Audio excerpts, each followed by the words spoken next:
By this point, we've seen all kinds of advanced technology in the MCU.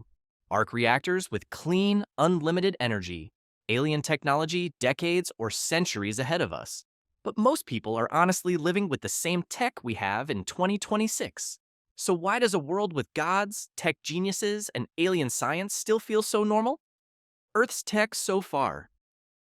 If you're a regular civilian on Earth 616, your day-to-day life hasn't changed much since the early 2000s. You still take the subway, you still use phones, and you still rely on power grids running on fossil fuels. But the world of superpowered people is much different. You've got vision, an artificial being with a body built from scratch. Then there's Wakanda, a nation so advanced it makes the rest of the world look ancient. And, as of Agents of S.H.I.E.L.D., tech that literally lets you bring people back from the dead. So it's natural to assume this tech is being used to help everyone. And honestly, we've seen that it can. Earth 828, shown in the first steps, is solid proof. That world is centuries ahead of anything we have now, thanks to the Fantastic Four actively sharing their technology with the public. Like Stark Industries, for example. Tony Stark didn't just invent a flying metal suit, he essentially solved clean energy. The Arc Reactor could eliminate fossil fuels and make energy scarcity a non-issue. And we've even seen him test this idea. Tony built an industrial-sized Arc Reactor to power the Avengers Tower, completely disconnected from New York's main power grid. You disconnected the transmission lines? Are we off the grid? Stark Tower is about to become a beacon of self-sustaining clean energy. And it worked perfectly. The building was able to sustain itself for over a year. The whole project was intended as an example of how the arc reactors could revolutionize energy for the world. It's the same thing with Hank and his Pym Particles. On paper, it breaks physics as we understand it, and it could completely reshape medicine and society. Imagine shrinking organs for transport, or microsurgery, or literally solving global pollution. The oceans are full of trash? Shrink it all to nothing and throw it in a wood chipper. But none of that ever happens. So the obvious question is, what's the deal with 616? Simple answer. Things are a lot more complicated. Almost every instance of technology going mainstream has led to disaster. The risks of technology. The earliest example we have is from 1991. The Super Soldier Serum that Abraham Erskine and Howard Stark worked on together ended up being abused horribly. Governments used it to run inhumane experiments to create an army of super soldiers.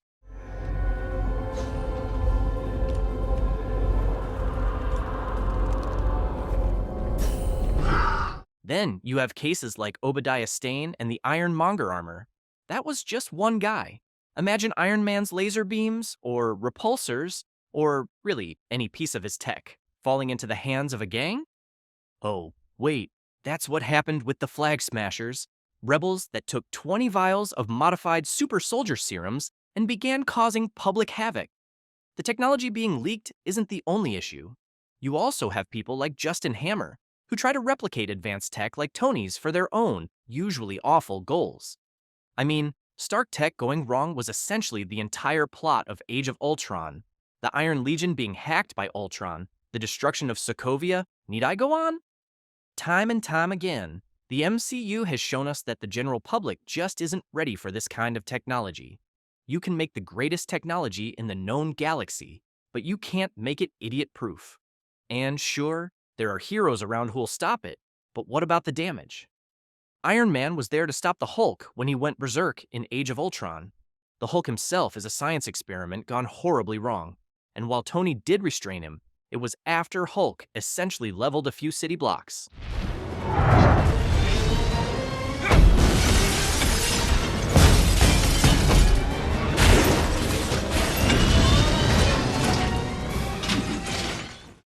Government control. Let's take people out of the picture. Governments themselves make sure the public never really sees this technology in the first place. At least in that sense, the MCU is a lot like the real world. The stance that government bodies have taken in the MCU has always been either to control super tech or super-powered individuals, or to hide their existence. The Sokovia Accords were pretty much exactly that, a bill to police people with powers. 117 countries want to sign this. 117, Sam, and you're just like, no, it's cool. You might say that the Accords are for superheroes, not advanced tech. But that doesn't really work when a lot of those heroes rely on advanced tech. Think we'd ever have Cap, Hawkeye, Hulk, or Iron Man without the advanced science that made them? Let's take a look at S.H.I.E.L.D. It was essentially a storage unit for things humanity wasn't ready to know about. Alien weapons, experimental energy sources, early AI research, all of it got locked, buried, and kept as a secret. That's what happened to the Tesseract. Before it could power a portal or an alien invasion, it was being studied in secret by S.H.I.E.L.D. If she reaches peak level... We're prepared for this, Doctor. Harnessing energy from space. We don't have the harness. My calculations are far from complete. But did that ever solve the energy crisis? Power a country or two? The Tesseract definitely could have, but it was deliberately hidden, even though Fury explicitly says the goal is to harness energy. There's also the issue that even if something works, it might be too dangerous. Remember how we talked about bringing people back from the dead? That was Project Tahiti, something that should have changed medicine forever. A Kree corpse was studied extensively, and S.H.I.E.L.D. discovered it had extensive healing properties. But it didn't work the way it was intended to. Actually, it came with some severely nasty side effects. But after the initial physical recovery, the subjects began to deteriorate mentally, displaying hypergraphia, aphasia, catatonia, or just complete psychosis. If wiping out your memory is your best bet at making a treatment work, well, maybe Phil was right to call the whole thing off. A lot of alien tech isn't understood well enough to make it risk-free. The best example of government secrecy is Wakanda. The entire country is sitting on a technological gold mine. There's vibranium all around us. We've seen what vibranium can do for Wakanda, so there's no what if here. It can change the world. But the reason they kept the country hidden for so long was that when technology of this level becomes public knowledge, it raises all kinds of hell. Wakanda doesn't just have great weapons. Their maglev trains could change public transport. Their medical tech pretty much saved Everett Ross from paralysis. Eventually, T'Challa made the choice to reveal Wakanda and to share its technology with the rest of the world. We will be sharing our knowledge and resources with the outside world. Wakanda will no longer watch from the shadows. But that brings us to our third problem. Time? From the first Iron Man to Thunderbolts, it's only been 17 years. In that short time, Earth went from not knowing superpowers and technology existed to having the Avengers, multiple alien invasions, and literally half the population disappearing and reappearing. It just hasn't been long enough for advanced technology to really be ready for public use. Just for reference, when Howard Stark discovered the Tesseract in 1945, it took him 20 years to study it and make the Arc Reactor. Studying these things and reproducing them for the global market takes a lot more than 17 years. Honestly, it's impossible. Tony Stark was able to build this in a cave with a box of scraps. Not everyone has the Fantastic Four to hold their hand through technological evolution. Plus, even though Wakanda did open their borders, that doesn't mean they started dumping their science overnight. This will be the first Wakanda International Outreach Center. Nakia will oversee the social outreach. You will spearhead the science and information exchange. The entire point of this center was that it was supposed to be a bridge that would help the outside world understand Wakandan tech. But even that was established in 2016, so it's barely been 11 years. And for 5 of those, the head of the Science and Information Exchange Department, Shuri, was dead. Thanks, Thanos. You set us back another 3 decades. Even the Asgardians just started living here. They don't have any of their original infrastructure or technology, so it's not like Earth can just ask to borrow it, but they do still have the know-how. Again, though, it'll take a lot of decades before that knowledge can be turned into global progress. Financial costs? And if all of those red flags aren't enough, there are the expenses. BARF is actually one of the few times the MCU straight up tells us why this stuff doesn't hit the general public. BARF, or binarily augmented retroframing, is a memory projection system that can fully recreate lived experiences in physical spaces. Sight, sound, scale, everything. An extremely costly method of hijacking the hippocampus to clear traumatic memories.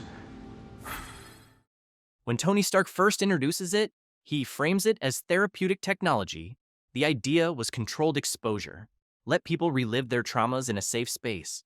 BARF was designed to help with PTSD treatment, grief counseling, and just rehabilitation in general. It's designed purely to help people, and it was even totally public. And it never went anywhere, because it was just too insanely expensive to recreate. Plus $611 million for my little therapeutic experiment. $611 million is an insane price tag. The technology required massive amounts of investment in order to make it somewhat realistic for global use, and honestly, no one was funding that. If it's not costs, it's the lack of resources. How come it's not a standard issue?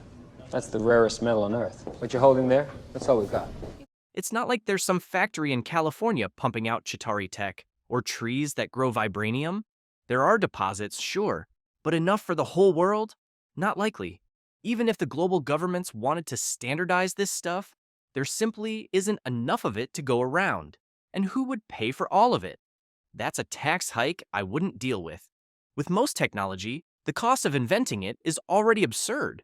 The cost of scaling it is even worse, and potential misuse could be catastrophic. Just look at what Quentin Beck did with the same technology. What are you doing?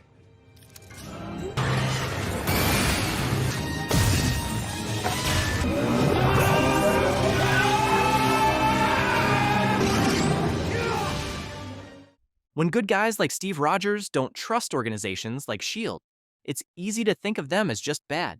But they serve a real purpose by hiding and researching tech that's way beyond anything we could handle right now.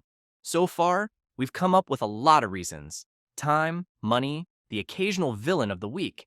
But the biggest reason is just how science is treated socially. And the biggest example is Earth 828. We discussed it earlier too, but let's revisit that. Earth 828, why it's so ahead. The reason that Earth is so advanced, despite literally still being in 1964, is because science is a public endeavor there. Reed Richards doesn't build armor suits in a cave, and there's no secret spy agency hiding alien tech. He's a public scientist that actively works to help revolutionize the world through his technology. The entire Fantastic Four team is public, actually. That's what the Future Foundation is for. It's a philanthropic goldmine of scientific brilliance. The first time we ever saw the Future Foundation was in Fantastic Four, number 579 during John Hickman's run. Even then, Reed's entire goal was to solve literally every problem the planet has. In the comics, the Foundation went on for 10 years, during which they even developed contingency plans in case the Earth ever went kaboom. That's just one thing out of hundreds Reed's done in the name of progress.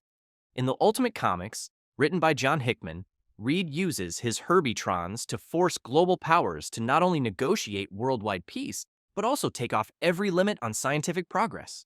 Global patents, copyright standards, financial limitations, all to make scientific progress available to the public. He liberates all Stark, Roxxon, Hammer, and Osborn technology and deploys zero-emission energy technology, which is a lot like the Arc Reactors, because it's clean, limitless fuel with no drawbacks. Reed Richards has always been a character who is dedicated to using science to explore humanity's potential. I mean, the guy literally has a council of Reeds. Yes, an entire group of versions of him from alternate universes, dedicated to pushing scientific boundaries. In comparison, most 616 technology is either a response to some alien threat, barely understood, or some military effort. Tony Stark started out as the world's primary weapons manufacturer, after all. The point isn't that 616 doesn't have a Reed Richards or a Fantastic Four. It's a difference in how the two Earths approach science. One planet treats it as an arms race, while the other goes all in on philanthropy. Earth 616 has a lot of potential to be one of the most advanced planets in the multiverse, but right now, it's just barely become aware of the scope of things. It seems like by now, with all the aliens, gods, and tech geniuses on the planet, we should have already cured cancer. But here's where Marvel and the real world are pretty similar. Real progress takes a lot of time.